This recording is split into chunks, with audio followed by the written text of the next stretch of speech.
নীতি সুধার ও মুদ্রানীতি প্রসঙ্গে আরও জানাতে বাংলাদেশ ব্যাংক থেকে যুক্ত হচ্ছেন সহকর্মী ওয়ালিদ সাকিব।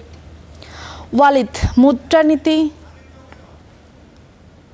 মুদ্রানীতি কার্যকর হওয়া নিয়ে বাংলাদেশ ব্যাংক কতটুকু আশাবাদী জানাবেন আমাদের।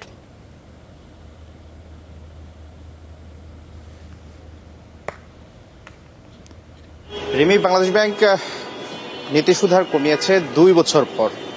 2 বছর আগে যখন নীতি সুধার বাড়ানো হয়েছিল তখন আসলে আমাদের দেশে জানেন যে দীর্ঘদিন ধরে আসলে উচ্চ মূল্যস্ফীতি ছিল। এখনো সেই উচ্চ মূল্যস্ফীতি রয়েছে, 9% উপরে কিন্তু মূল্যস্ফীতি রয়েছে। সে কারণে বাংলাদেশ ব্যাংক দীর্ঘদিন ধরেই কিন্তু নীতি সুধার কমায়নি। এখন বাংলাদেশ ব্যাংক বলছে যে যেহেতু বিনিয়োগ এবং কর্মসংস্থান কমে গিয়েছে, কর্মসংস্থানের জায়গা সংকুচিত হয়েছে, বিনিয়োগ কমছে, নতুন করে বিনিয়োগ হচ্ছে না, নতুন করে বিনিয়োগ টানতে আসলে বাংলাদেশ ব্যাংক এখন নীতি সুধার কমিয়েছে। এক্ষেত্রে যেটি হবে সেটি হচ্ছে ব্যাংক ঋণের সুদ হার কমবে। ব্যাংক ঋণের সুদ হার কমলে বাংলাদেশ ব্যাংকের যুক্তি হচ্ছে বেসরকারি খাত অর্থাৎ ব্যবসায়ীরা ঋণ নেবেন এবং তারা হচ্ছে বিনিয়োগ করবেন, বেসরকারি খাতে বিনিয়োগ বাড়বে। এই যুক্তিতে বাংলাদেশ ব্যাংক আসলে নীতি সুদ হার কমিয়েছে। কিন্তু বিশ্লেষকদের সঙ্গে আমরা বিশ্লেষকরা আমাদের যেটি বলেছেন যে যেহেতু মাত্র 50 বেসিস পয়েন্ট কমানো হয়েছে, এটিতে আসলে ব্যাংক ঋণের সুদ হারের উপর খুব একটা প্রভাব পড়বে না, অর্থাৎ খুব বেশি যে ঋণের সুদের হার কমবে সেটি আসলে